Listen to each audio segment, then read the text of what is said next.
is the big boom for geothermal finally here? I've heard numbers that it can increase by 80 times. Is that true?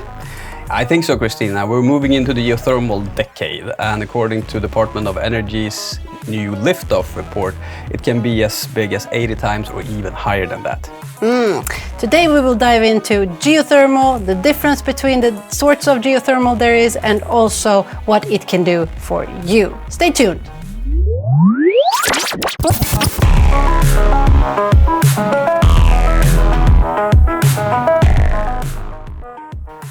Alex, the Liftoff report from the Department of Energy is painting a really interesting picture for geothermal. Very positive picture. Very positive picture. And we're going to dive into it. But first, I know that there are still people out there who don't know what geothermal is. So if you care to explain, what is geothermal? Well, simply said, it's actually the heat beneath our feet. It's the heat from the core of the earth that we can use to produce electricity. We can use it to produce heat. We can also use it to mine minerals that exist in the crust of the earth. And you can use this fantastic resource in so many different ways. And I know that you can also use it, for example, for cooling. Definitely. Tying back to the conversations we had here before, that we need to triple the electricity output. Yeah, we need to go from 8,000 gigawatts of installed electrical capacity that we have today up to 24,000 gigawatts of installed electricity to 2050.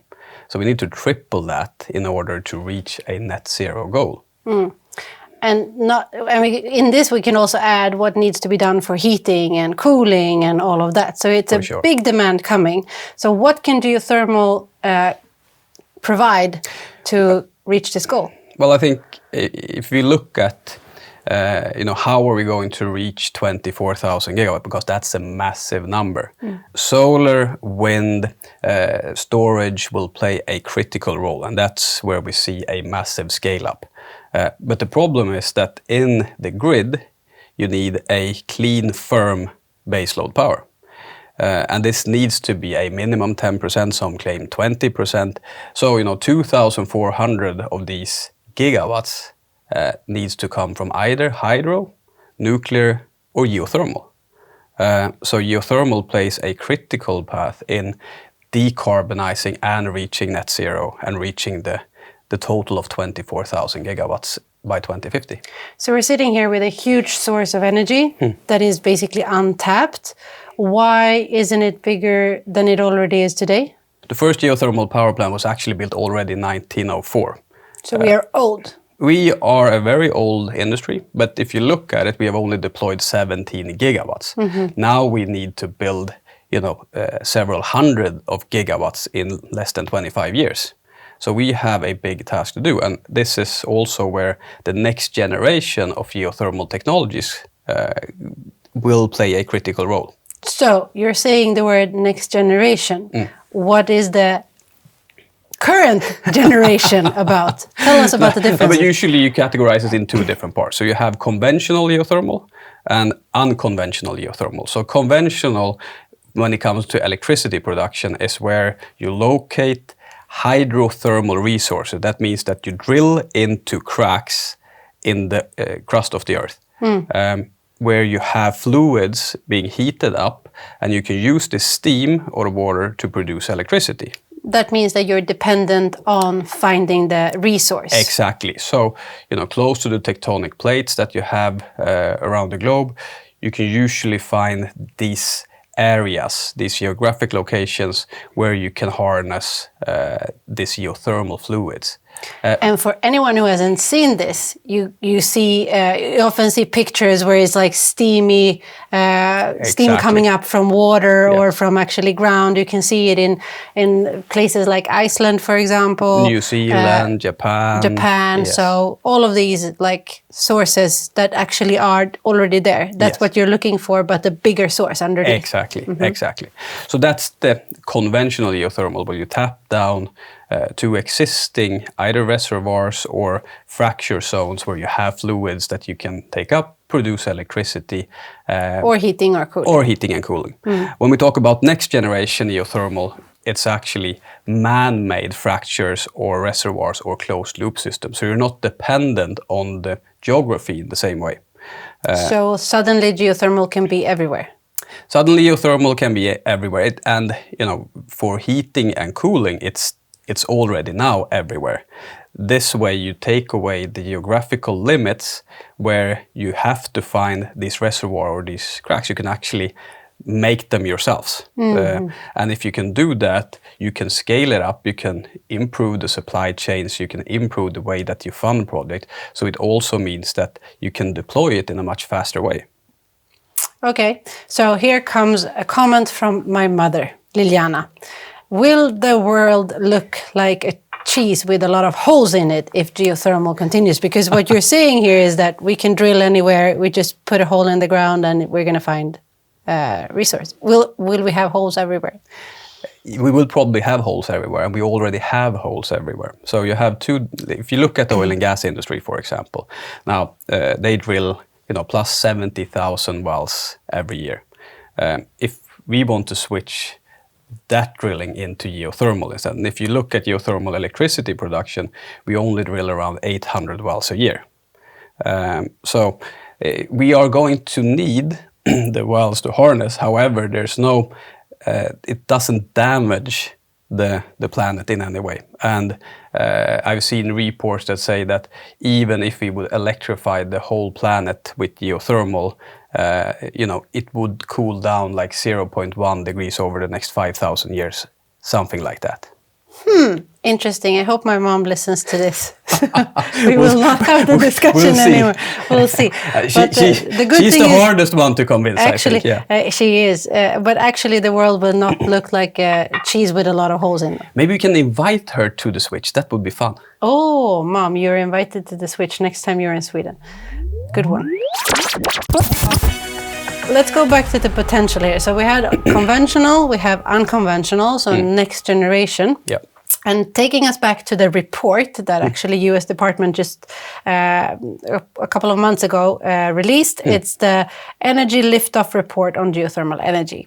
And it actually states, it's taking an example from U.S. of course, that the sector could grow from today's 3.7 gigawatts to at least 90 gigawatts. And that's actually growing it 24 times. Yeah. And potentially even to 300 gigawatts, which is then the 80 times growth by 2050. Yes. This is huge. That is huge numbers for sure. And I think, if you're looking at next generation, there's actually no upper limit. They also have one part of the report saying that it could go as high as 5 terawatts. That's more than, or 5,500 gigawatts, which is a massive number. I think just to stop by that, that's a huge number. It's a huge number. And, if we're looking at, on the global picture, we're 8,000 gigawatts today globally. We need to go to 24,000. So, of course, this doesn't all need to be a baseload power. But it can be sun and wind and other things as well. Yeah.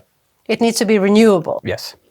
So what geothermal can do is to switch those 70,000 wells of fossil fuel to renewable, clean, firm. Baseload power. Baseload power. That's correct. Good.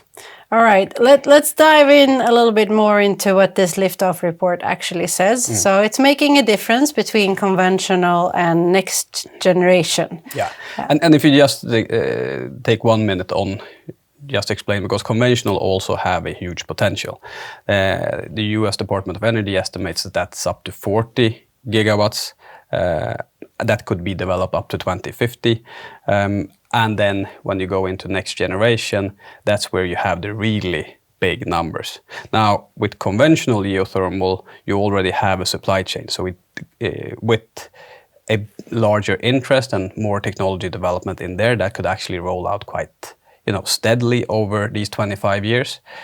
What's necessary in unconventional or next generation is that we have commercially proved technologies that this actually works. And if that does that, then if we can then fund it, we can roll it out, it can go much, much faster. But there are a couple of years where we need to prove that it's commercially viable before it can really lift off. And that's what they describe in this report, that could happen already by 2030 if we move fast. And I think that's one of the biggest challenges, or one of the biggest risks, is that this commercialization period will take longer, and then that will push it further out until we can actually deploy this much of next generation geothermal. So what did you actually say there? You said that if we don't push it fast enough, people will get tired? No, I would say that the risk over the next 5 years, up until 2030, is that it will take longer time to prove the viability of these technologies. And if that... The next generation technologies. Exactly. So if that proof of concept takes longer, then it will, delay the period until we can see a massive scale-up of these technologies. So it's actually not questioning that it will be, it's more questioning the time. Yeah, if the commercialization phase is successful, there's always a risk with new technologies. But I believe that we will prove it, we will be able to do it, and we need to make sure that we keep the time frame, because we need the scale up in next generation geothermal. What other hurdles do the report bring up? It brings up, both from a financial standpoint, who's going to finance this and how will it be financed in the future. When a positive thing with the funding is that these next generation projects will be easier to fund than conventional geothermal. Why? Because it's a technology that you can replicate.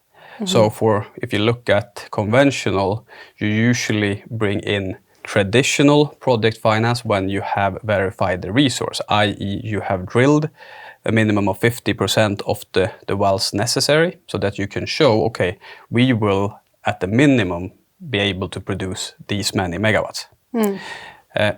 Since next generation is not dependent on the resource, you can actually bring in funding much earlier on in a project. Because you know that you will. Exactly. So you will also have a much better capital allocation, meaning that you can use bigger pockets of money, think banks, project finance, at a much earlier stage. So you can use your equity, the money that you have to put in yourselves, you have to use less of that, which means that you can then use that on other projects as well. So you get a ripple effect by a better funding structure due to less technological risk. It's been there for hundreds of years. We know also from the report that it has more than 50 years of R&D. Yes. So what's different now? I will say the need for a reliable, clean, firm baseload power is bigger than ever. A lot of it comes from rolling out and massively scaling up solar and wind, which shows that how do we build the baseload in the grid. But doesn't it also have to do with like wind and solar? You need when you want electricity, when you put on your stove at home or charge your car, you don't want to wait for wind to blow. No. You need to have it there. Yeah. And we're electrifying so much more, so we need more and more of this. So basically it's the need of the people who are listening here that is driving the demand for something else. Because what has given us that security and prosperity is the fossil fuels. For sure. So if we take that away, should we then get used to... not power outages all the time, grids that doesn't work, and this which is a part of a big part of the world as well. But this is not the place we want to go, and that is, that's the need that is actually driving this transformation, and that the money is coming into it. For sure, and it's both, to switch the existing grid that we have today, but then also tripling the output by 2050. So there's a lot of different demands pulling in the direction that promotes geothermal. So if it's so great, why are they still putting money into nuclear or fusion or something like that? Well, if you look at the three baseload powers that we discussed in the beginning, like hydro, nuclear, and geothermal, all of them is going to be very hard to scale up. If you take hydro, for example, it's actually declining due to global warming. Yeah? Exactly. And if you take nuclear, nuclear is very controversial in many countries. The permitting processes are very long. The cost of nuclear is still very high. And for geothermal, we have our own issues, right? We have only deployed 17 gigawatts, but this need for baseload power have also made that a lot of investors are looking into this industry, which means that we have more money flowing in. We have more innovators coming with new technologies, and we have also more of the traditional industry seeing that, okay, so now we have to make an effort because with the increasing demand, there's also a price increase in for the electricity that we're selling. So this is something I want to dive into, and report actually has a part about the pricing in geothermal, which is actually measured with levelized cost of electricity. Can you explain what that is? Well, so levelized cost of electricity is just a measure on how you compare the price to produce the electricity, and you can use it then to compare it to different energy sources, to solar, wind, or if you want to compare it with a baseload power, then you have coal, oil, gas, nuclear, etc. And in the Liftoff report, they are comparing coal and geothermal. Yes. And they're comparing it to the cost of 1 megawatt. Yeah. And 1 megawatt could actually make sure to electrify a little village, 1,000 people around. Yeah, 1,000 households. households. 1,000 households can actually be that. So can you expand on the difference between coal and geothermal in this case? Well, in the report, when you look at the levelized cost of electricity, they outline that coal costs between 68 US dollars per megawatt hour up to 168, I think it is. And coal is usually considered to be one of the cheapest form of baseload power. But in the report, when they're looking at geothermal, it's actually less. It's between 61 US dollars per megawatt hour up to 102. So it's already now in the conventional geothermal competitive to coal, for example. And what I think is interesting also is they have outlined, the technology pathways that if we can commercialize next generation, we should be able to get as low as 45 US dollars per megawatt hour. That's the Earth-shot target. Can you expand on the Earth-shot target? So it's where we want to go in the future, where we have a cheap, reliable power, and this is something that with the technology development should be possible, and that's where we can scale it up massively. The report pulls up a bunch of different opportunities and hurdles. They're talking about policy and permitting, how streamlining it could make it go from 7 to 4 years, which is really cool. And if you want to listen more about that, there is a full episode that we have on policy. But what I also dwelled on when I was reading a report is the actual conversation about the opportunity within jobs. Yes. Which I think is something that we don't often talk about when it comes to energy. But I mean, what it says here is that it's a huge opportunity. Can you develop a little? No, it is a huge opportunity, and especially for people in the oil and gas sector, because here you can utilize the existing knowledge, you can transfer into working with the energy transition instead, and the report highlights that we need somewhere around 150,000 jobs in the next decades, and this, over 98,000 people from the oil and gas sector could be transferable into this industry. So it's a huge way where we can use existing knowledge and transfer that into geothermal instead. And actually, it also says that geothermal offers 2 to 4 times the number of long-term jobs per megawatt compared to solar and wind. Yeah. So it's actually a stable and safe income for and people who work with it. It is, and this is true for the US. It's also true for other places globally, and I think it's interesting to see, and we talk about it way too little, how big of a job creation the energy transition actually is. It's a huge growing industry, the whole energy transition, and this is where people can find stable jobs for a long time to come.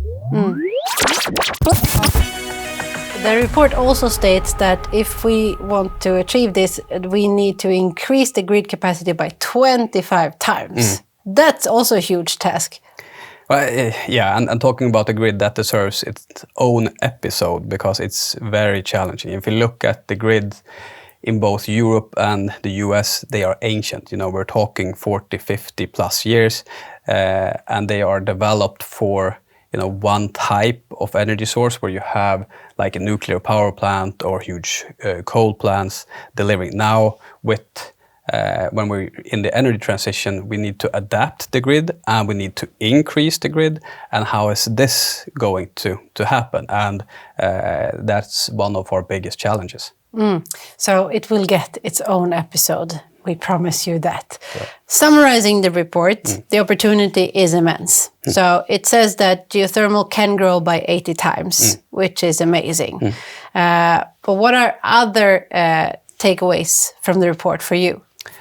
From my side, I think growing 80 times is going to be very challenging, but I think it's doable. And I think it's not something that we have to try to do, it's something that we need to do. Because we need the reliable, stable, clean baseload power. So I bring with me the opportunity, but also the challenge that this is something that needs to get done, and both within conventional and unconventional next generation geothermal. For me, I feel that in order for this to succeed, we know that we need massive investments into it. For me, there are numbers about 20 to 25 billion US dollar that is going to need to be invested in geothermal only to get it to the next part. Yeah. And I think that this report actually shows for the first time the opportunity for real. It's actually taking down a lot of misconceptions like the cost. It is not a high cost. No. We've been talking about the opportunity about work and the work that can actually be created from this.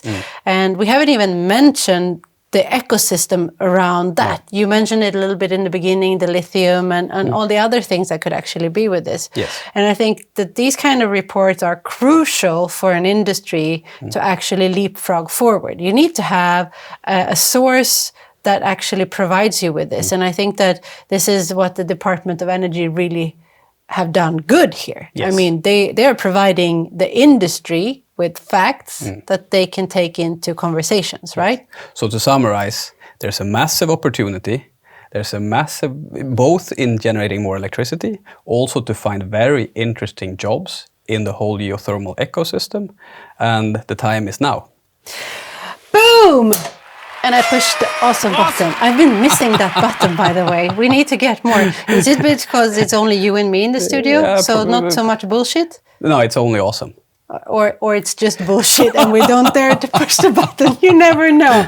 Anyway, people that are listening and watching this, I hope that you learned a lot about the geothermal industry and also saw the opportunity. It is affecting you in the end because it is going to create prosperity you want to have when it comes to energy demand. So that you can put on your washing machine whenever you want, charge your car, and also feel good about it. So with that said, Alex, let's see if you nail it this time or if we have to use Emil again. Take care of yourself, and if you can... Emil as well. Someone else! Thank you, and see you around.